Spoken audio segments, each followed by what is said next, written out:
Hello, today we shall discuss about the corrosion of the metal.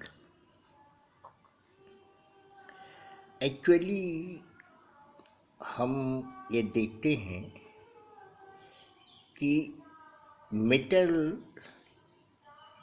अगर environment में exposed होता है तो उसके मेटेलिक कैरेक्टर चेंज हो जाते हैं। तो मेटेलिक कैरेक्टर का माने उसका मैकेनिकल प्रॉपर्टी हो गई, उसका वेट हो गया, उसका लस्चर में परिवर्तन आपको देखेंगे, मैलिएबल कैरेक्टर, डक्टाइल कैरेक्टर, ये सभी चेंज हो जाते हैं। तो इस प्रकार से करोजन मेटल के जो गुण होते हैं उसको चेंज कर देता है। तो हम ये कह सकते हैं कि करोजन है क्या actually. Corrosion deterioration of the metal, deterioration with respect to the physical properties of the metals। जैसा मैंने अभी आपको बताया कि मेटल के जो गुण होते हैं वो चेंज हो जाते हैं। कैसे चेंज हो जाते हैं? वो करोजन के कारण होते हैं। वैसे भी आप ये बता सकते हैं कि करोजन एक प्रकार का ऑक्सीडेशन प्रोसेस है। ऑक्सीडेशन प्रोसेस का मतलब ही हुआ कि ये ऑक्सीजन से इंटरेक्ट करेगा और ऑक्सीजन से इंटरेक्ट करने के बाद इसके प्रोडक्ट बनेंगे जो कि मेटल के कैरेक्टर से डिफरेंट हो। तो ये तो बात हो गई कोरोजन की। हम यहाँ पर ये डिस्कस करेंगे आपको कि अगर कोई क्वेश्चन इस प्रकार से, जैसे कि ये क्वेश्चन हमने लिख रखा है कि explain the mechanism of hydrogen evolution and oxygen absorption in electrochemical corrosion, how it can be protected by metallic coating or by any other means। ऐसा भी पूछा जा सकता है। हमने एक उदाहरण मेटेलिक कोटिंग के द्वारा कैसे हम मेटल को प्रोटेक्ट कर सकते हैं, लेकिन इसमें ये भी क्वेश्चन पूछा जा सकता है कि how metal can be protected by cathodic protection method या इम्प्रेस्ड करेंट मेथड और बाय यूजिंग इनहिबिटर्स। ये बहुत सारे तरीके हैं जिनसे कि हम मेटल को करोजन से प्रोटेक्ट कर सकते हैं। तो मैंने ये एक सिंपल सा क्वेश्चन लिया हुआ है कि हम क्या करेंगे।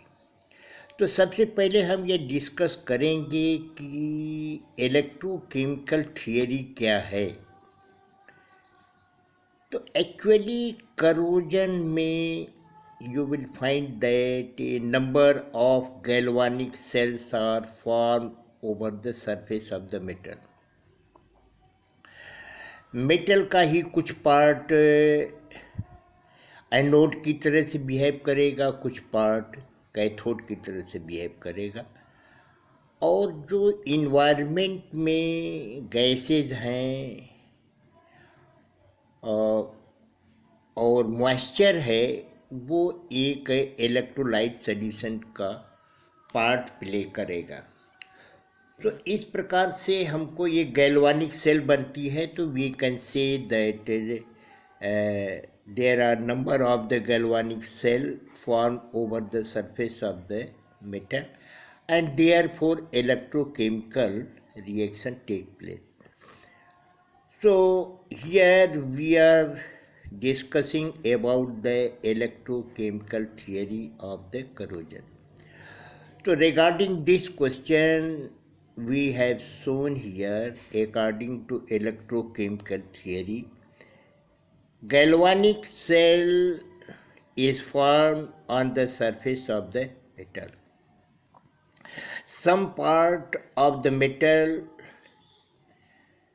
act as anode and other part act as cathode. कुछ भाग एनोड की तरह से काम करेगा, कुछ भाग कैथोड की काम करेगा.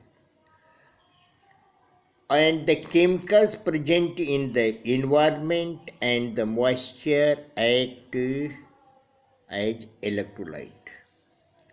So let us see, in case of galvanic cell, there are anode and cathode, so there is a chemical reaction over the anode and cathode. So what type of the reaction takes place at anode and cathode, we shall discuss in this corrosion. Let us consider iron as a metal which is to be corroded. So what happens at the anode? So at the anode, oxidation will take place. So iron will change into iron ion, ferrous ion, and electron is released. This is the very simple. The release of the electron takes place. So this is the oxidation process. Now at cathode, two types of the reactions are possible. One is the absorption of the oxygen, and second is the evolution of the hydrogen. Not necessarily both the reaction will take place simultaneously. ये हो सकता है और ये हो सकता है. तो दोनों को हम देखते हैं. इसीलिए इस क्वेश्चन के अंदर ये पूछा गया है कि explain the mechanism of hydrogen evolution and oxygen absorption in electrochemical corrosion. तो इस क्वेश्चन के रिस्पेक्ट में ही हम बात करेंगे. तो हमने ये कहा कि galvanic cell is form. In the galvanic cell, there is a anode and there is a cathode. So at the anode, oxidation of the metal takes place. So during the oxidation, iron is changed into ferrous ion, electron is released. This electron will go to the cathode. So at cathode, let us suppose first of all the absorption of the oxygen molecule. So here by absorption of the oxygen, तो हम ये बताने का प्रयास कर रहे हैं कि ऑक्सीजन एब्जॉर्प्शन कैसे होता है, मतलब ऑक्सीजन करोजन में कैसे कंज्यूम होता है. तो कहता है कि ये जो ऑक्सीजन का एब्जॉर्प्शन मीडियम के ऊपर निर्धारित होता है कि अगर हमारा मीडियम इन्वायरमेंट में जो मीडियम है वह न्यूट्रल है, या तो हमारा मीडियम बेसिक है, तो उस केस में ऑक्सीजन का एब्जॉर्प्शन होता है. इस चीज़ को मैंने आपको दिखा दिया कि in this type of the corrosion where oxygen is absorb it will take place if the medium is neutral or the medium is basic. So electron liberated at the anode, it will go to the cathode and it will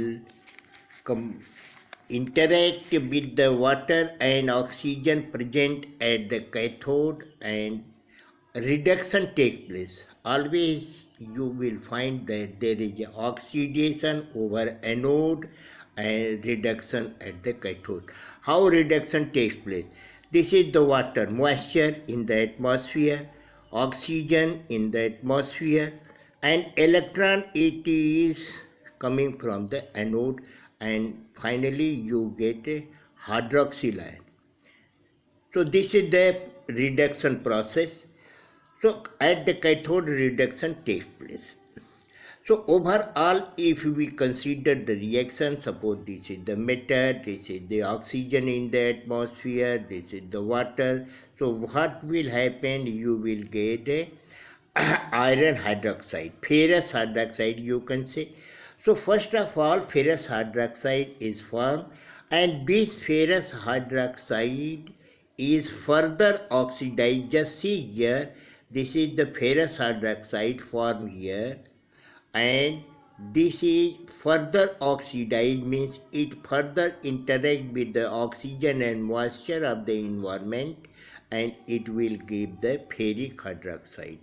And this ferric hydroxide is written as like this, 2Fe2O3 3H2O, and already we know this is the formula of the rust.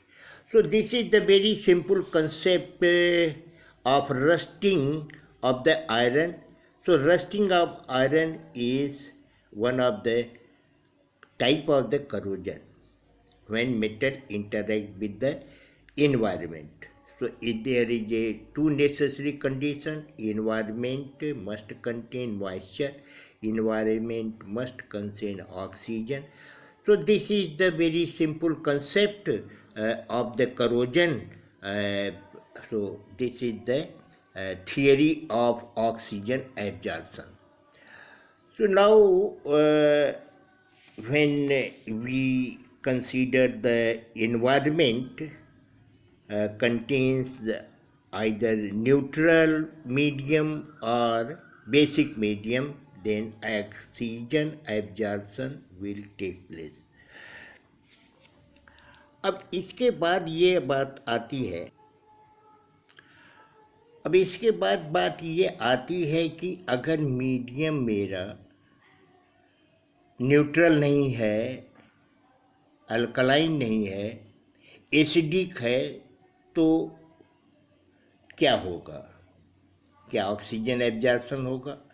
Oxygen absorption तो होता ही है, लेकिन जैसे कि आपके carbon dioxide है, तो oxygen carbon dioxide पानी में घुल जाएगी, H2CO3 कार्बोनिक एसिड बनाती है, and medium become acidic. Sulphur dioxide है, या बहुत सारी ऐसी ऑक्साइड्स हैं जो कि पानी में डिजॉल्व हो करके एसिड मीडियम क्रिएट करती हैं। एसिड मीडियम का मतलब ही हो गया कि हाइड्रोजन आयन प्रेजेंट है। तो कैथोड पर अभी आपने इसके पहले देखा कि ऑक्सीजन एब्जॉर्ब हो रही है if the medium is neutral और medium is alkaline, but if the medium is acidic then this hydrogen evolution will take place. तो हाइड्रोजन का निकलना कैसे होता है? आपने देखा कि गैल्वानिक सेल बनी हुई है, गैल्वानिक सेल में एक एनोड होगा, एक कैथोड होगा। एनोड पर वही रिएक्शन है कि आयरन को अगर हमने कंसीडर किया है तो एनोड पर iron will change into iron ion, ferrous ion, and electron is release. वो ये निकला हुआ इलेक्ट्रॉन कैथोड पे आएगा। तो अगर न्यूट्रल मीडियम है या अल्कलाइन मीडियम है, तो ऑक्सीजन और पानी के साथ इंटरेक्ट करने के बाद आपको रिडक्शन प्रोसेस मिलता है और हाइड्रोक्सिल आयन बनता है। लेकिन अगर मीडियम हमारा एसिड है तो वो एनोड से निकला हुआ इलेक्ट्रॉन कैथोड पे आएगा। कैथोड पर आपका हाइड्रोजन आयन प्रेजेंट है, तो हाइड्रोजन आयन से इलेक्ट्रॉन मिल करके हाइड्रोजन गैस निकलेगी। तो इस प्रकार से कैथोड पर हाइड्रोजन गैस का इवोल्यूशन होता, हाइड्रोजन गैस निकलती है।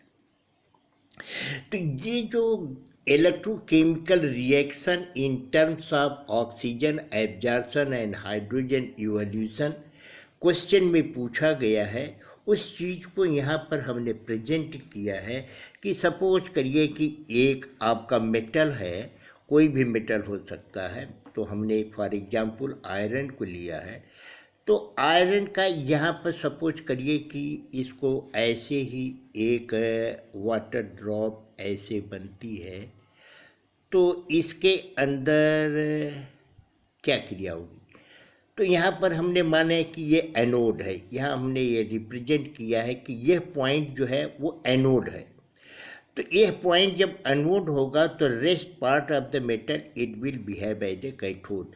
तो यह भी पोर्शन कैथोड होगा और ये भी पोर्शन कैथोड होगा।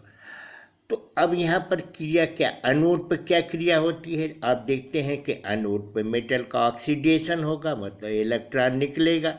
ये एनोड की एरिया कम होती है, एनोड की एरिया कम होगी और कैथोड की एरिया ज़्यादा होती है।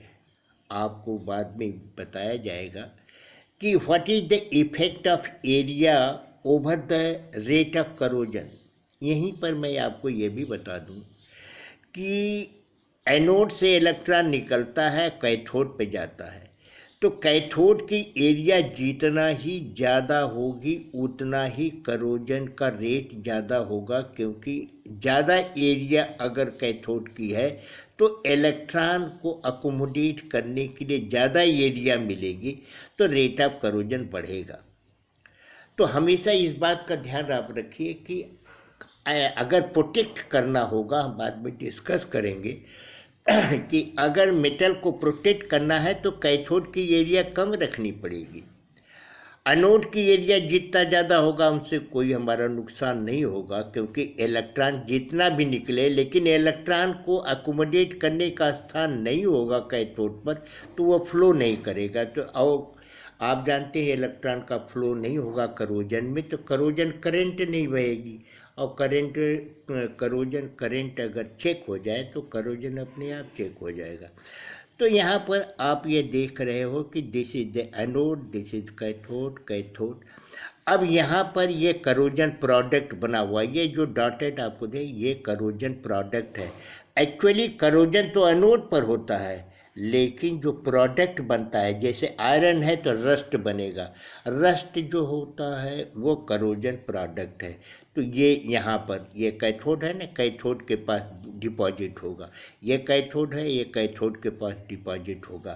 तो इन दिस वे हमने आपको ये एक्सप्लेन किया है कि how we can explain corrosion in terms of oxygen evolution and oxygen absorption and hydrogen evolution in terms of electrochemical cell. Now second thing, protection of the metal from the corrosion.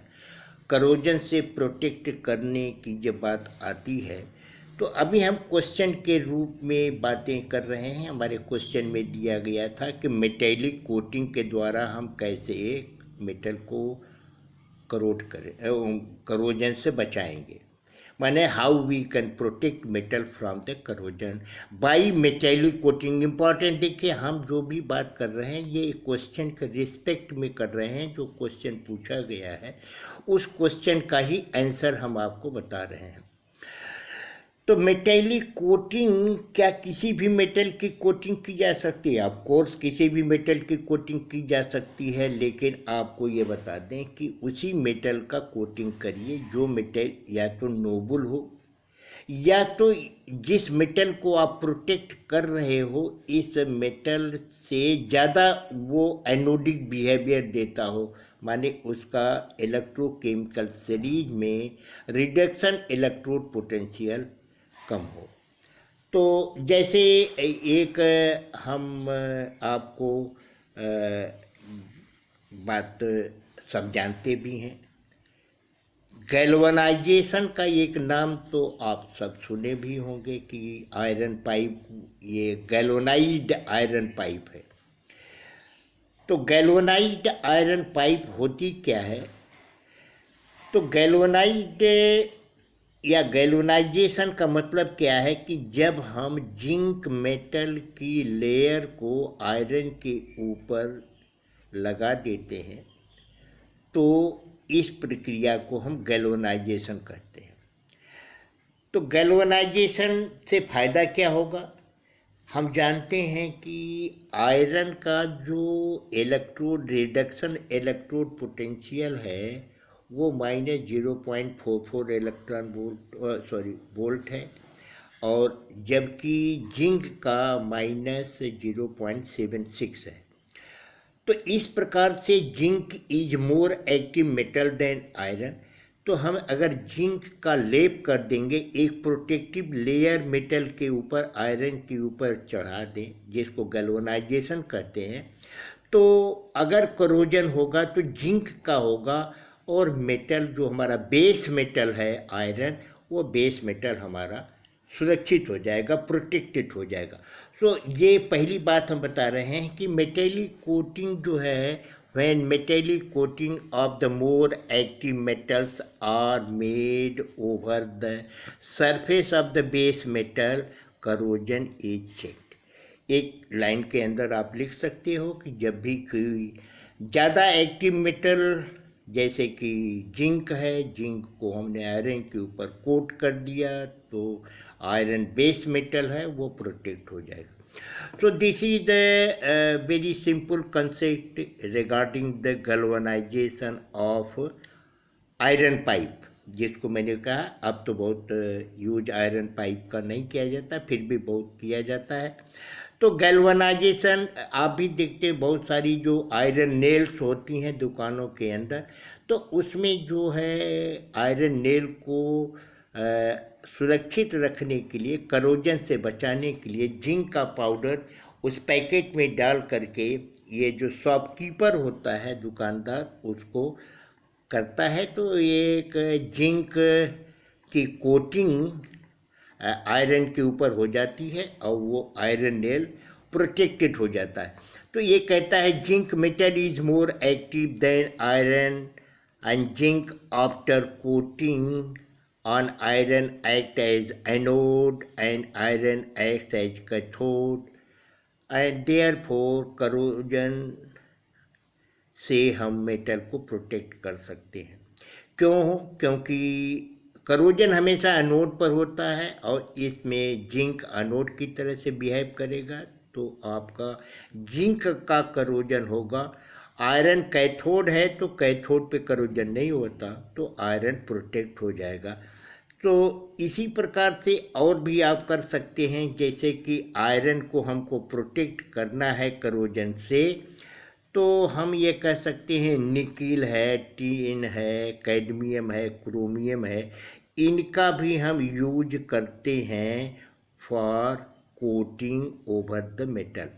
आप देखते हो कि nickel की polish कर देते हैं iron के ऊपर, जो कि बहुत कॉमन है। आप यूजुअल तरीके से जानते हो कि तमाम जगहों पर हम निकल की कोटिंग करते हैं, बहुत कॉमन सी चीज़ है। आयरन के ऊपर निकल की कोटिंग कर देंगे तो हमारा आयरन जो है वो प्रोटेक्ट हो जाएगा। So these are the few examples of metallic coating. लेकिन ये तो मेटेलिक कोटिंग का जो एक बहुत पॉपुलर तरीका है जिसको हम कहते हैं इलेक्ट्रोप्लेटिंग। इलेक्ट्रोप्लेटिंग बहुत पुराना तरीका है जिसको कि बहुत सारे लोग जानते हैं। जैसे कि एक सिंपल तरीके से कहते हैं कि अगर इलेक्ट्रोड, जैसे ये हमने बताया कि अगर हमको सिल्वर की कोटिंग करना है, सिल्वर आप जानते हो कि नोबल मेटल है, इसका करोजन नहीं होता है, तो ये इसकी कोटिंग अगर किसी मेटल के ऊपर कर दिया जाए तो वह मेटल जो है कोरोजन से प्रोटेक्ट हो जाएगा। Just see here, this is the silver nitrate solution and this is the silver electrode acting like anode, and this is the base metal which is to be protected by coating over its surface। तो इस प्रकार से जब आप इसमें बाहर से कोई करंट डालोगे तो करंट डालेंगे, इसको इलेक्ट्रोलिसिस भी कहते हैं, जो कि आप पढ़ चुके होंगे कि there are two types of the cell, one is the galvanic cell, second is the electrochemical electrolytic cell. So this is one of the electrolytic cell. एक ही इलेक्ट्रोलाइट में हम इलेक्ट्रोड डालते हैं और यहाँ करंट पास करते हैं, तो ये सिल्वर आयन जो होगा, ये सिल्वर आयन जाए के बेस मेटल के ऊपर रिड्यूस हो जाएगा, इलेक्ट्रॉन ले लेगा, यहाँ से इलेक्ट्रॉन जाएगा और ये रिड्यूस होगा तो सिल्वर के जो एटम है इसके ऊपर डिपॉजिट हो जाएंगे. तो it has be shown here. जैसे आप बहुत सारे ऑर्नामेंट के ऊपर जो लोग कहते हैं कि पॉलिश करा लाइए, तो पॉलिश कराने का मतलब होता है पानी, कुछ लोग पानी चढ़ाना कहते हैं, तो वो है क्या. यहाँ पर आप गोल्ड की क्लोराइड ले लीजिए, which is soluble in water. Gold chloride होगा, गोल्ड का एक इलेक्ट्रोड आप डाल दीजिए एज ए एनोड, और मान लो कि चांदी का ऑर्नामेंट है, उसके ऊपर पॉलिश करना है या गोल्ड प्लेटिंग करना है, तो आप यहाँ पर चांदी का रखोगे, तो यहाँ पर गोल्ड क्लोराइड होगा, तो गोल्ड आयन ये यहाँ जाएगा और रिड्यूस होकर के गोल्ड पार्टिकल बनेंगे, which will deposit over the surface of the silver. So in this way we can protect any metal from the corrosion by electroplating or simply by galvanization. Just I have seen, this is the usual term, galvanization of the iron pipe. So galvanization माने कि coating of the zinc, coating of the iron, nickel, coating of the tin, coating of the cadmium, coating of the chromium. तो simply इनका powder लीजिए या melt करिए और उसके ऊपर एक कोट लगा दीजिए. इसमें किसी भी बाहरी सोर्स की ज़रूरत नहीं होती है. लेकिन अगर आप इलेक्ट्रोप्लेटिंग करते हो तो इलेक्ट्रोप्लेटिंग में आपको इलेक्ट्रोलिसिस के माध्यम से प्लेट करना पड़ेगा. So in this way we have discuss about the protection of the metal by metallic plate coating. और इसके बाद भी हमारे पास कुछ और प्रोटेक्शन की विधियां हैं जिनका कि हम उपयोग करेंगे.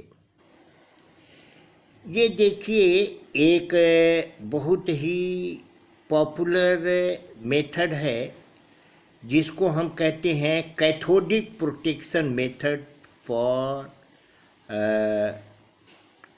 Protecting metals from corrosion. Cathode, हम जो बेस मेटल है उसको कैथोड बना दें. अभी तक जैसे ये आयरन पाइप ये अंडरग्राउंड है और यहाँ पर इसका अगर रख दें तो ये कुछ दिन में इसका करोजन होगा. तो इस आयरन पाइप को हम प्रोटेक्ट करना चाहते हैं, करोजन न हो, तो इसको कैथोड बनाएंगे. कैथोड बनाने का तरीका क्या है कि इससे ज़्यादा एक्टिव मेटल को आप कनेक्ट कर दो. जैसे मैग्नीशियम ले लिया जाए या जिंक लिया जाए, तो जगह जगह जो आयरन की पाइप अंडरग्राउंड बहुत दूर से आ रही है, जिसके करोजन होने के बहुत ज़्यादा चांसेस है, इसको प्रोटेक्ट करना है, तो जगह जगह पर हम यह ब्लॉक से कनेक्ट कर देंगे. ये कॉपर वायर है, ये कॉपर वायर का आप जानते हो कॉपर का करोजन नहीं होता है, तो कॉपर वायर से इस मेटल को हम कनेक्ट कर देंगे और यहाँ पर रख देंगे एक ब्लॉक मैग्नीशियम का या जिंक. क्यों? क्योंकि मैग्नीशियम और जिंक ये ज़्यादा एक्टिव मेटल हैं, ये एनोड की तरह से बिहेव करेगा और ये कैथोड बन जाएगा आयरन पाइप और ये प्रोटेक्ट हो जाएगा. तो इसी बात को आपको दिखाया गया कि ये सॉयल है, सॉयल के अंदर आयरन पाइप है. इस चीज़ को, ये प्रिंसिपल क्या है, the iron pipe underground gets corroded because it behaves as anode. और कहता है कि if the iron pipe is connected with wire, copper wire, to more active metal like zinc or magnesium block. Thus, zinc or magnesium block will act as anode and iron pipe becomes cathode. So, in this way, by changing by changing iron into cathode, we can protect the iron pipe. So this is a very simple technique which is usually used in the industry. और इसका जो reaction है दिखाया कि anode पर हमने ये magnesium लिया है तो magnesium will change into magnesium ion, electrochemical reaction होगा, इलेक्ट्रॉन निकलेगा। और ये जो कैथोड पर रिएक्शन होगा, already I have told you about the reduction reaction at cathode, oxygen, hydrogen and electron ये मिल करके वाटर भी बनाएगा, हाइड्रोक्साइड आयन भी बनता है और जिंक या मैग्नीशियम का ये क्रिया करके आराम से आपका मैग्नीशियम के हाइड्रोक्साइड बना लेगा, तो मैग्नीशियम का करोजन होगा, आयरन बच जाएगा।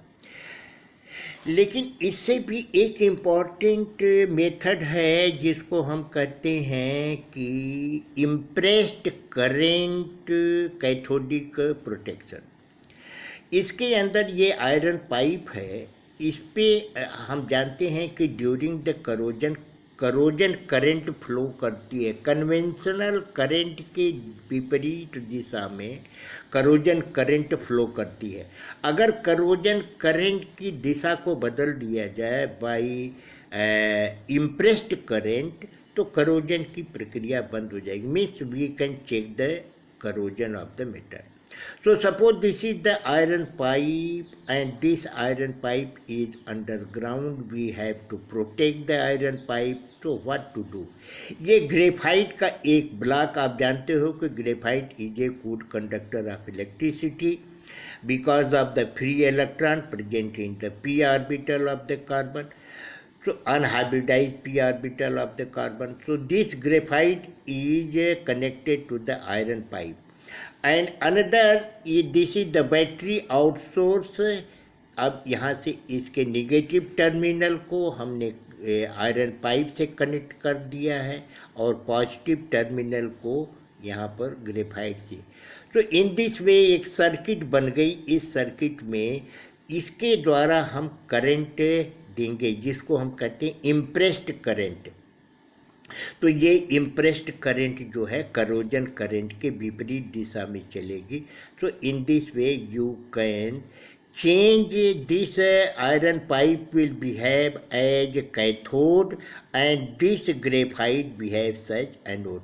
हम जानते हैं कि ग्रेफाइट नॉन मेटल है, इसका करोजन होना नहीं है, तो यह करोजन होगा ही नहीं, ये करोजन से बच जाएगा। So in this way we can protect metal from the corrosion by impressed. So in this way I can show you the principle of this impressed current. So I have shown here the impressed current cathodic protection method is known as electrolytic method of the cathode protection. Now in case of iron pipe is made cathode by connecting it to negative terminals of the DC source. The positive terminal is connected to the graphite as I have shown you. The object is to apply current from external source in opposite direction of the corrosion current. ये है corrosion current को हम check कर देंगे, corrosion नहीं होगा, ये इसका प्रिंसिपल है। अब कहता है iron pipe behaves as a cathode and graphite behaves anode and therefore current flows to iron pipe and get protected because iron pipe behaves as cathode. तो ये मेन एम